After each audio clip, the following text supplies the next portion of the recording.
Welcome back to Movie Bites. Today, I will review a 2015 drama fantasy movie titled The Age of Adeline. One afternoon in San Francisco, Adeline Bowman buys some fake IDs, then returns home to feed her dog. Her apartment is filled with all sorts of old things. Later, she goes to open a box of film reels, highlighting historical events and times. She closes the blinds and turns on the projector to watch one of the film reels. Adeline was the first baby born in San Francisco on New Year's Day in 1908.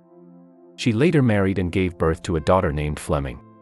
She became a widow after her husband died in an accident while working on the Golden Gate Bridge in 1937. 10 months later, due to limited visibility on the road, during a snowstorm, Adeline's car drove into a ravine. She died in the freezing lake, but suddenly lightning struck her vehicle, so she returned back to life. From that moment on, Adeline hasn't aged a second. As she grew older, she realized she had this unique condition. She thought it was because of a good diet, exercise, and some luck. But as time passed, her appearance at her age became almost abnormal. Her daughter Fleming grew older and the two started looking like sisters, but Adeline didn't age. One day she is pulled over by a policeman for a minor traffic inconvenience, but the man doesn't believe she is 45 years old. This makes Adeline realize she cannot live with her condition. She moved to San Francisco from her suburban neighborhood to study medicine and research her condition. However, even after a year of research, there is still no information about her condition. She is eventually forced to accept the fact that there is no scientific explanation for why she doesn't age. One night, while returning home, she is approached by FBI agents who suspect her to be a spy because of her lack of record of residence. When the opportunity presents itself, Adeline flees from them. Starting then, she has always been on a run, moving from state to state and changing her name every few years. Currently, Adeline is 170 years old, but her appearance hasn't changed since she was 29. Her daughter, Fleming, has aged gradually and looks old enough to be Adeline's mother. Currently, she is living as Jennifer Larson. She is about to move, in 7 weeks, under a different name. On her 107th birthday, Adeline's blind friend, Reagan, invites her to a New Year's Eve party. Adeline dresses up beautifully and arrives at a lavish mansion. She sees decades-old pictures of herself and reminisces about her friends. Adeline meets Reagan, who jokes about only younger men liking her, unbeknown that she doesn't age. While talking, Adeline locks eyes with a handsome young man, named Ellis Jones. They exchange a few glances but don't talk throughout the night. When the clock hits midnight, Adeline is about to leave, when Ellis joins her in the elevator. They introduce themselves and get to know more about each other. Adeline introduces herself as Jennifer, trying to stay as away from him as possible. It is clear that Ellis is more interested in her than she is in him.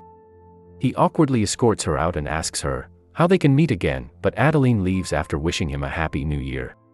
The following day she goes to meet Fleming for lunch. The mother and daughter hug and have a happy conversation. Fleming tells Adeline about her plan to move into a retirement home somewhere far, which Adeline is not happy about, because she wants to stay closer to her daughter. The next day, Adeline is surprised to see Ellis walk into her work. Somehow, he has found out where she works and has brought her books as gifts. This time, he bravely asks her out on a date. Seeing the man try so hard, she agrees. She asks him to take her to a place she has never been before in San Francisco. Ellis accepts the challenge and takes her to the recently found historic tunnel. An impressed Adeline asks him many questions, but when it's her turn to talk about herself, she only mentions that she has a dog. Before leaving, Adeline tells him about her plans to move to a different state. Hearing this, Ellis asks her out on a second date and makes her accept it, after telling an awful joke.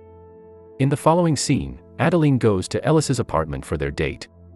Ellis surprises her again with his innovative dish.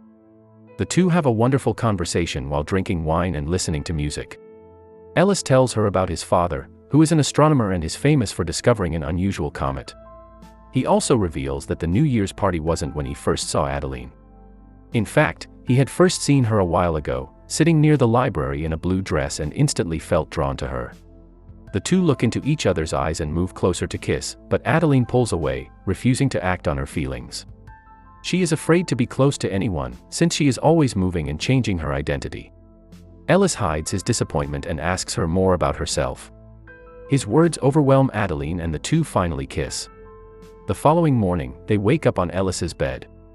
As Adeline goes to work that day, she passes a park and remembers the time a man was waiting for her on the same park bench. It was her lover from a long time ago, who wanted to marry her, but Adeline had to leave him because of her condition. Later, Adeline walks home to find her dog lying limp on the floor. She rushes him to the vet and finds out that his kidneys failed, so it would be best to put him down. She returns home distressed. She looks at an album with the pictures of dogs she has had over the years.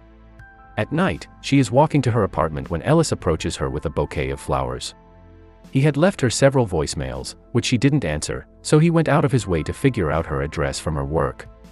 She informs him about her dog's death and tells him he shouldn't have invaded her privacy. She leaves after asking him to stay away. The following day, she meets Fleming again and tells her about Ellis. Fleming advises her mother to let go and live her life for once.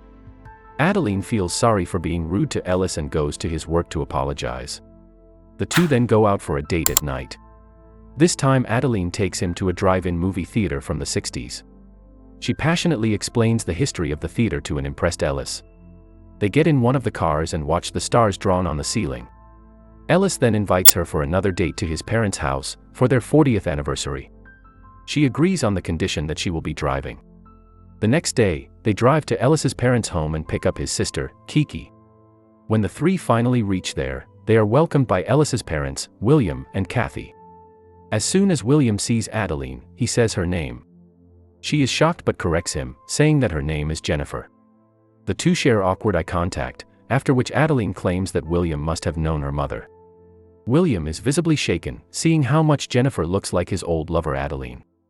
He is shocked when Jennifer tells him that her mother, Adeline, passed away a few years ago. After everyone goes to sleep, William reminisces about the first time he met Adeline. He was only 26 years old when he helped her fix her car. The two instantly got along, and even though she went by the name Ella, she told William her real name. The two quickly fell in love and traveled to America together. It is then revealed that William was the man who was about to propose to her at the park, but Adeline got to know about it and stood him up. She actually loved him but couldn't risk her secret being out. Back in the present, Adeline cannot fall asleep at night. During breakfast, Williams talks about Adeline and talks about how nice of a person she was. His face lights up when he talks about her, and as he praises her, his wife Kathy gets up and walks away. Williams goes behind her to ask her what is wrong. He finds out that she feels like a second option to him after Adeline. He reassures her that he only loves her. The day passes and at night the family gathers for a game. As the family talks, Kiki says that the comet William discovered is called Ella. Adeline realizes he named it after her. She holds her tears and continues playing the game with the family. Later, Adeline goes out for a walk and is startled by William, who is stargazing. The two have a nice chat. William tells her he was about to propose to her mother. Before leaving, Adeline also confesses that her mother loved him too. In the following scene, Adeline is back in bed with Ellis. He eventually confesses he has fallen in love with her and cannot imagine his life without her in it. She smiles but doesn't say "I love you" back. The next morning, Adeline goes for a walk and runs into William. He sees a ladybug on her head and helps her remove it. While he is at it, William notices a scar on Adeline's wrist that is identical to the one that his girlfriend Adeline had. He remembers it clearly because he was the one who stitched the wound. Even he has a picture of them together where her hand is bandaged. He finally confronts her and asks her for the truth, so Adeline comes clean and tells him she doesn't know how it started but she doesn't age. She also admits that her condition was the reason she left him. William asks her if she will leave his son as well. She gets overwhelmed by the question and runs back to the house in a hurry. She quickly packs her bags and leaves a note for Ellis, who is still in the shower. Like always, Adeline has decided to run away so she wouldn't hurt anyone. She takes his car keys and drives away as William tries to stop her. When Ellis comes out of the shower, he is heartbroken to see the note. He gets stressed and asks William what he said to Adeline. William just says that she is not ready for the change. He asks his son if he actually loves Adeline. Ellis says he does, because nothing in life makes sense without her, even though he hasn't known her for long. Hearing this, William hands his car keys to Ellis, urging him to go look for Adeline. Ellis calls Adeline many times on his way, but she ignores all his calls. She pulls over her car, coincidentally near the same place her accident took place decades ago. She reminisces about the times she has run away from life and realizes she loves Ellis too much to stay without him. She then calls Fleming and tells her she is going to settle in life. After the call, Adeline gets hit by a speeding car. Her body lies limp by the side of the road, and for the first time in 78 years, it snows in Sonoma County. As the temperature drops, Adeline freezes and her heartbeat eventually stops. Just then Ellis arrives there and performs CPR to try to bring her back. A while later the paramedics arrive at the scene and place 2 defibrillator paddles on her chest. They administer 750 volts of electricity similar to the one she had gotten when the lightning struck her decades ago. Because of it, she finally takes a breath and is brought back to life. In the following scene, Adeline is in the hospital with Ellis. He apologizes for saying "I love you" too fast, but Adeline kisses him saying that she loves him too. She then opens up about her condition to him and reveals that she is actually 107 years old. Strangely, Ellis is calm even after hearing the truth. It is now a year later. Ellis and Adeline are a happy couple living together. She even has a new puppy that Fleming looks after most of the time. One night the couple plan to go out to a New Year's party. While getting ready, Adeline notices a single gray hair on her head. She is very happy, as she has started to age again. Thanks for watching the video.